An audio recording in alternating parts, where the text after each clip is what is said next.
Hi, my name is Victoria Rexroad, and I'm presenting on schizophrenia. Schizophrenia is a psychological disorder that causes a split from reality. Schizo means split, phrenia means mind. Together, that's split mind. But this should not be confused with DID, which is dissociative identity disorder. They're completely different things. Anyways, about 1 in 100 people have developed schizophrenia. That's roughly 24 million people worldwide. So this is not a rare disease. It's just not one we really talk about. Schizophrenia is a disease of the brain exhibited in symptoms of the mind. It affects men and women about equally, but men often experience symptoms in their early 20s, while women in their late 20s, early 30s.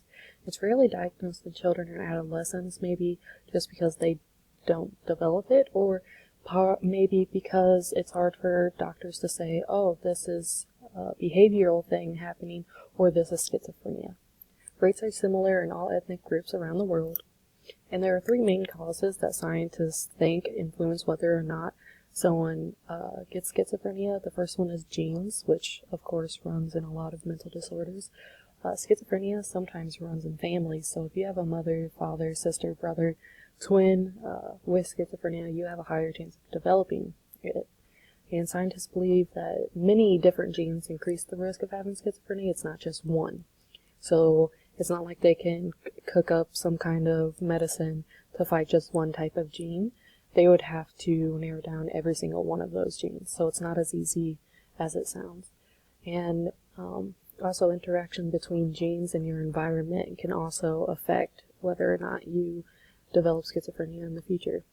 Environment includes exposure to viruses, malnutrition before birth, problems during birth or pregnancy, or even psychosocial factors.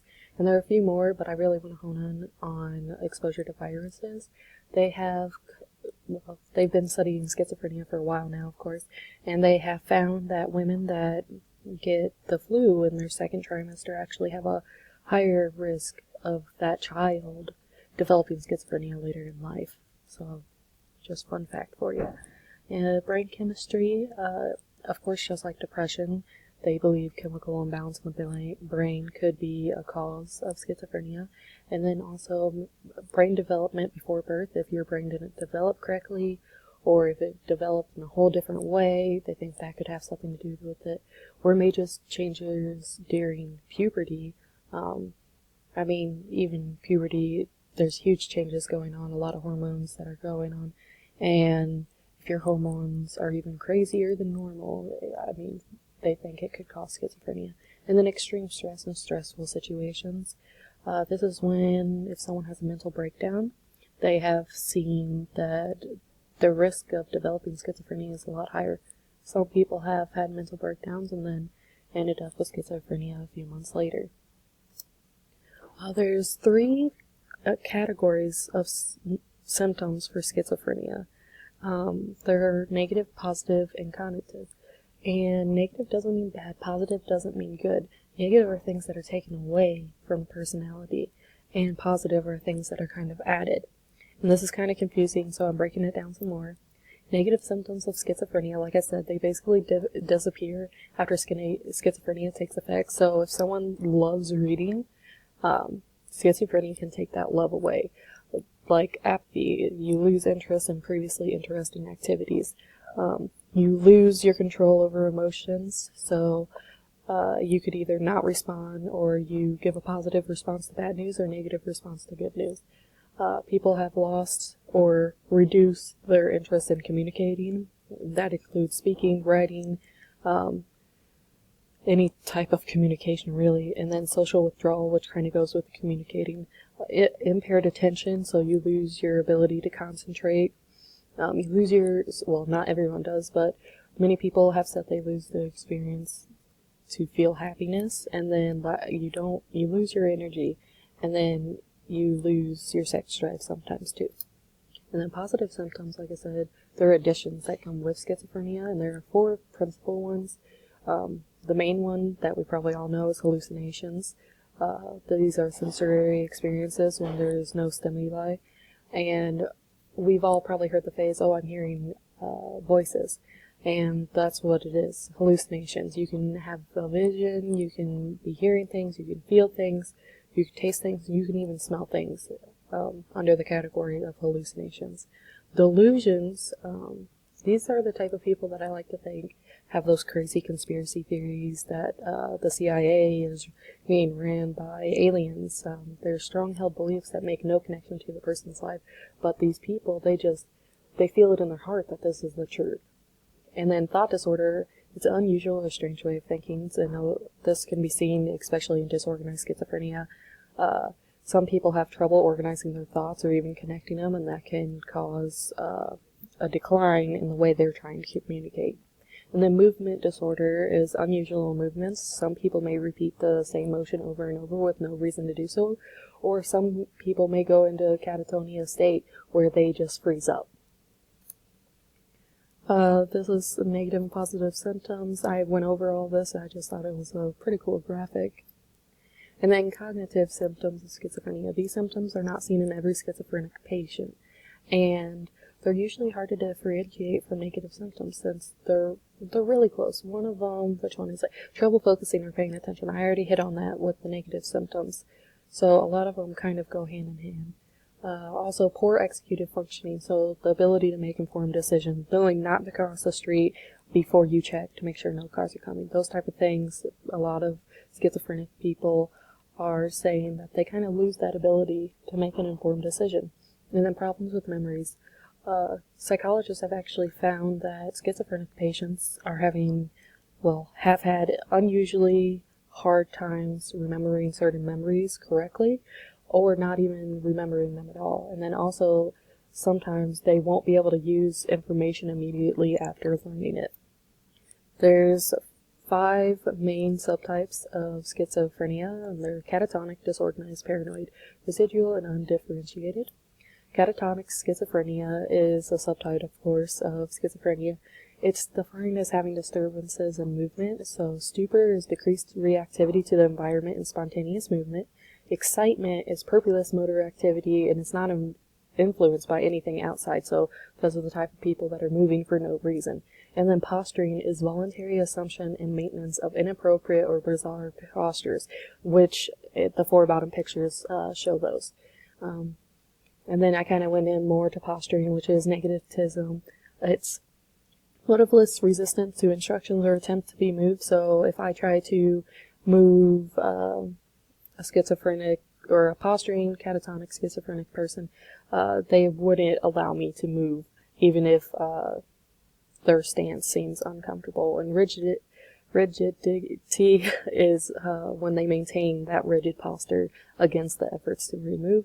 And waxy flexibility, this is also maintenance of limb and body in externally imposed position. And then other symptoms, one is command automatism, and that is when I could say, oh, lift your hands, and then immediately they lift their hands. So it's kind of like Simon Says, but without the Simon Says, blah, blah, blah. They listen immediately. Disorganized schizophrenia, these are, this is the one that I talked about a little earlier. It's thought to be an extreme expression of disorganized syndrome. It's characterized by many symptoms. The main big symptom is incoherent and illogical thoughts. It affects your speech. You may not be able to keep a full sentence going. You may jump around from subject to subject. You may verbalize nonsense or even just mumble. It affects your writing in the same sense. You may not be able to perform regular daily activities such as getting dressed, brushing teeth, cooking your food, simple little things like that. And then psychologists have seen that disorganized schizophrenics not usually, but many times can have a problem dressing correctly to the environment. So let's say it's 80 degrees outside, they come out with a winter coat. So you can see where that could be problematic. And then displaying inappropriate behavior, usually it's when they could be acting all sweet and innocent like a child, and then they swing crazy to agitated and violent. And then also there have been records of disorganized schizophrenic patients showing inappropriate sexual behavior as well. And then also incoherent and illogical behaviors. This is inappropriate or lacking of emotion. It's like a flat effect. So you could say, oh my gosh, your mom just died. And they would be like, it doesn't matter. And then this can also be seen if the person seems extremely apathetic. They won't make eye contact or don't like to, or any display of body language. They're kind of just a stone statue. And then laughing, crying, or other emotional response when it's not appropriate. So, as I said, oh, your mom just died, and then they start laughing. We all know that's not appropriate. Paranoid schizophrenia is the most common of the subtypes. Its characteristics are having unreasonable suspicion of other people, and then delusions of persecution, death, theft, all that type of stuff. And usually those delusions are rooted in fear and anxiety. These type of people can also have hallucinations, and a lot of times that's where I'm hearing voices. They're aggressive voices, warning voices, agitated voices, all those type of bad negative voices that they're hearing. And then also they can see things that aren't there. They're not usually violent, but paranoid symptoms can make someone feel threatened and angry. If symptoms are too extreme, one little thing could push someone over the edge, and this type of violence is usually focused on family member and usually happens at the home, which is why we need to break the barrier of not talking about schizophrenia, because people are getting harmed because they're not getting help. Residual schizophrenia, this is a subtype that is diagnosed when the subject no longer shows prominent symptoms. Its characteristics can sometimes be hard for doctors to see, so a lot of times they'll have prominent negative symptoms, they have to have had past schizophrenic episodes, meaning usually that means they've been diagnosed with schizophrenia, and then at least 1 year with substantially reduced delusions or hallucinations. So, I mean, that can always be a great thing. They're not hearing things, they're not feeling things so strongly.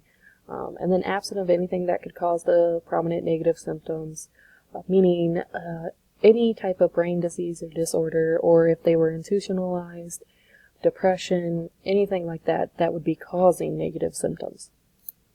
And then undifferentiated schizophrenia. This subtype, to me, kind of like I show on the screen, it's I don't know. These are the people that don't fit other subtypes. They may exhibit negative, positive, and cognitive symptoms, and that may fluctuate over time. There's no exact symptoms for this subtype of schizophrenia, because it's almost like the leftover people. And then recovery and rehabilitation. It is possible for a schizophrenic person to recover, but no cure exists. And, I mean, there's plenty of medication people can take, but no cure actually exists. The best treatment is a combination of 3 things: antipsychotics, support with family, friends, anyone that's close to you, you need support, and then therapy and counseling. Famous people with schizophrenia, I just thought this was a really cool list, but I'm already at 13 minutes, so I'll let you go through, but I did want to point out one: Vincent van Gogh. The ones with question marks down the page, they are ones that are thought to have schizophrenia, but back in the time, no one really paid attention to the mental diseases or mental disorders. And sources. And thank you for watching.